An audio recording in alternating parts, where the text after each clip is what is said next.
Hey everybody, it's Mike from Combat Republic. Breaking news. It's not exactly news, but it's kind of a fun story. A lot of people are talking right now. So PWI, Pro Wrestling Illustrated, is a magazine that I actually had a subscription to when I was a kid.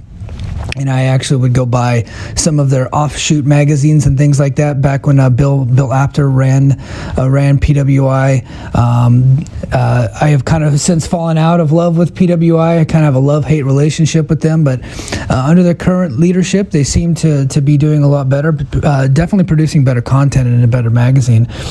So today, they released their top 500, their annual top 500 list, which is always hotly contested, hotly debated, and a lot of people get unnecessarily angry at their list here. This is not like an exact list where it's like definitive, hey, this person is this. It is just kind of a fun thing that they do every year. And what it does is it provides debate, commentary, things like that. And boy, oh boy, is the internet mad at this year's top 10. Now, I have not seen anything outside of the top 10, but I'm going to go ahead and read off the top 10 and let you guys know what I think. So coming in at number 10, which was a big surprise to me, and I'm happy to see this, is Impact Wrestling's Rich Swann. Now, if this were from January to today, I would say he does not deserve to be in the top 10 because since April, he hasn't done a whole lot. May, June, July, August, he's been in undercard stuff, hasn't won a lot of matches. He's currently in a tag team feud. Him with his tag team partner, Willie Mack. They're actually set to take on the Good Brothers at the upcoming Victory Road special on Impact Plus. But this is more of a fiscal year list,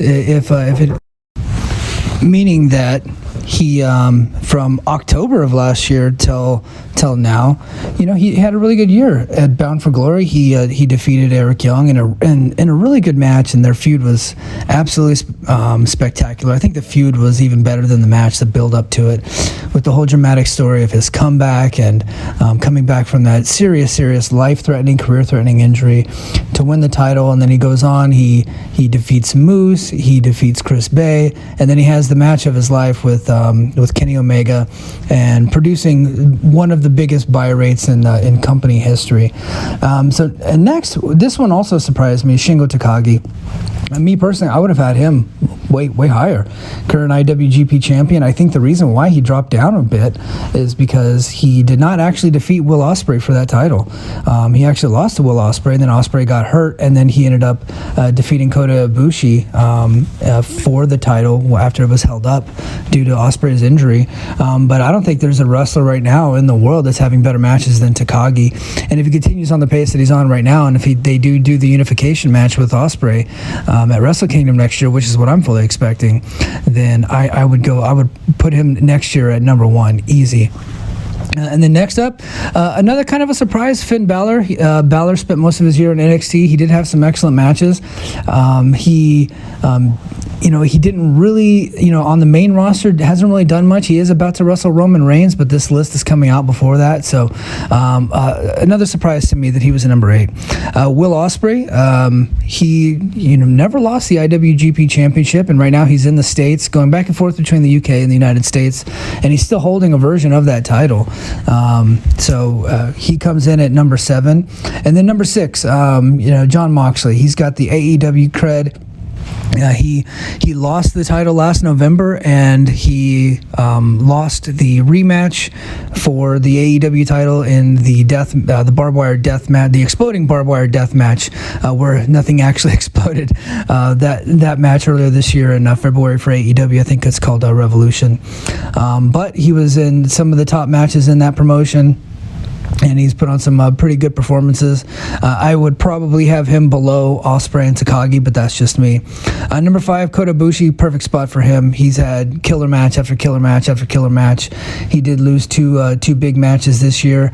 Then he was out for a while due to the respiratory pneumonia, but he just made his comeback this past weekend against Hiroshi Tanahashi in another losing effort, but he did come back, and it was another excellent match. Number 4, Drew McIntyre. I'm okay with actually, you know what? I would actually put Drew a lot lower on this list. He lost at WrestleMania. He hasn't really done much since then. He is in big match after big match, and I get that. But as far as winning matches, he hasn't really been winning a whole lot lately.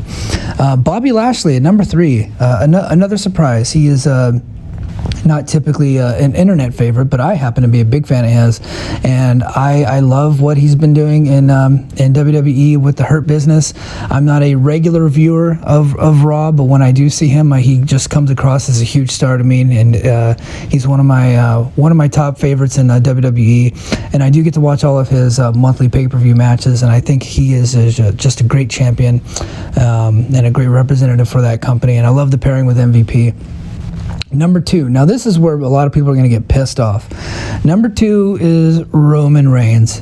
There is a very good argument to have Roman as number 1.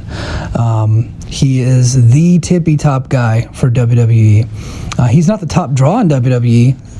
That clearly goes to John Cena. If Roman Reigns was the top draw in WWE and they weren't having issues drawing live houses and ratings, they wouldn't be bringing back John Cena. They wouldn't be bringing back Brock Lesnar or Goldberg and these guys. So, but he is their top guy, and his act with Paul Heyman and the Usos on SmackDown each and every week.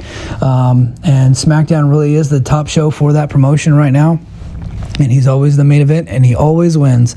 I think number 2 is good for Roman Reigns. If somebody were to argue that he's number 1, I think you got a pretty good argument there. But number 1, no surprise to me anyway. I do feel like a lot of people are going to be upset with this. That's fine. You're allowed to be stupidly upset over over these type of rankings. But Kenny Omega, he's clearly the number 1 guy for me. And not only is he the top guy in AEW, he is, his pay-per-view match with Jon Moxley currently holds a record for AEW, which is about to be beat by All Out as soon as we get those numbers in. But he won the title back in November. He has taken that title over to Impact, and he won the Impact title. He's also the AAA Mega Champion. He has some of the highest rated segments in AEW, the highest rated segments in Impact. He drew the biggest Impact buy rate for that company in about 10 years. And he ended up losing that title to Christian, but he won again at, this past weekend at All Out. So, and he is just having awesome match after awesome match after awesome match in different styles of matches and different promotions.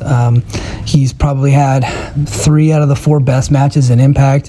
He's had some of the best matches in AEW. I mean, the guy is just on fire. What a great character, leader of the Elite. And he's turning into be, the best world heavyweight champion in wrestling today. He was a clear number 1 to me. Number 1 and number 2, perfect for me. I think 3 to 10, those numbers can be interchangeable, but nothing really too egregious there. Some surprises, but nothing really too big.